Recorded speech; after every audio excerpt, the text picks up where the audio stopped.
What's the first piece of advice that you would give someone looking to take this journey? Really educate yourself. There's a lot of misinformation out there.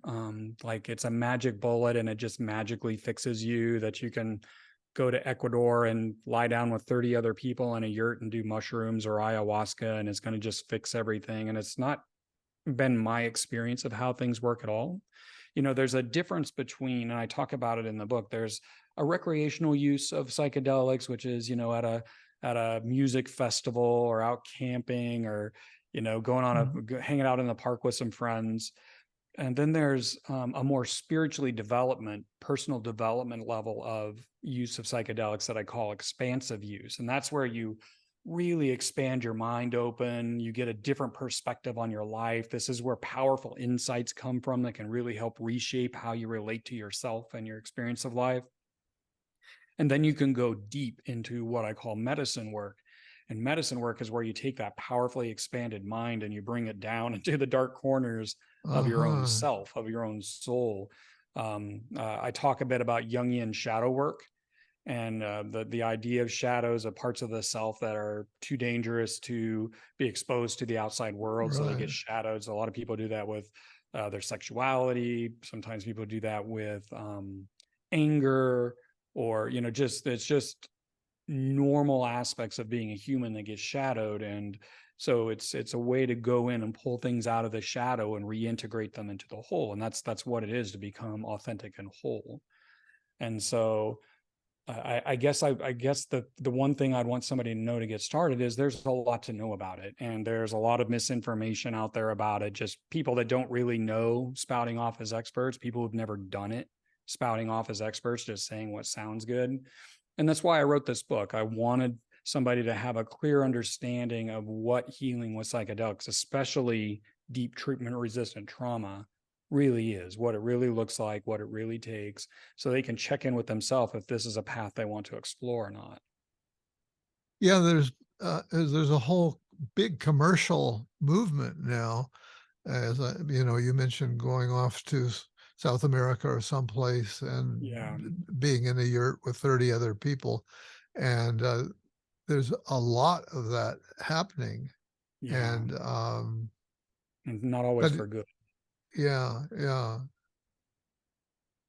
Yeah, in this, But what you're describing is called the psychedelic gold rush, and there are many people I bringing haven't up heard that to, term. Yeah, yeah, it's the psychedelic gold rush because there are companies popping up, doing take-home ketamine treatments, which currently are legal, which I think is a travesty. Those people are going to be viewed one day as just as the pill doctors that were pushing out opioids like candy were. It's not good. It's not good to send people home with ketamine.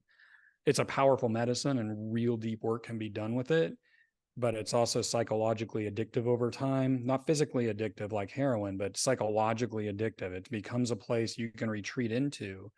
And it's one of the many abuses of the psychedelic gold rush, because people are popping up. There are just tons of pseudo experts, people who've gone to Burning Man and had big experiences that they felt changed their life. And so they think, oh, this is what it is. And so they're opening up clinics and places in Ecuador where you can go and, or I'm using Ecuador as an example, or Costa Rica or wherever, where you can yeah, go and have medicine experiences, and they're all dressed up like shaman and covered in tattoos, but they have no idea what they're doing.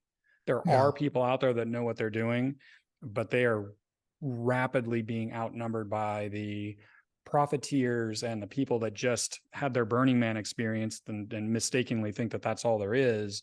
And they're popping up and offering this and directly offering healing of trauma when they're radically unqualified to do so. And so it's really important to keep an eye on the psychedelic gold rush aspect of things when you're seeking out treatment, because there are a lot of radically uninformed people propping themselves up as shaman and gurus and guides, and they're really dangerous. That's why I talk about them so much in the book. Yeah, yeah. I like the sort of three-level differentiation that you gave us earlier, and I think the middle one was about expansion as Yeah. opposed to deep medical work. Yeah. And Yeah. so I imagine a lot of those uh, those gold rush places maybe are tapping into that expansion kind of experience. Yeah, that's mostly what they're offering. That's all that the people running it have ever known that I've met. You know, they just really don't know, and they're actually afraid to go in deeper in themselves. And there's a thing called a spiritual bypass where you have these big experiences. There's multiple uses for the term, but around psychedelics, people have these giant psychedelic experiences and they start considering themselves to be elevated because of it. And they can be a guide for others because of that, but they've never actually done their own deep internal work to unwind their own insecurities, to unwind their own cognitive biases. They haven't cleaned house, but they're trying to ascend in some way, and that just makes them highly charismatic, but yeah, deeply misinformed and ultimately very dangerous to anybody trying to heal trauma.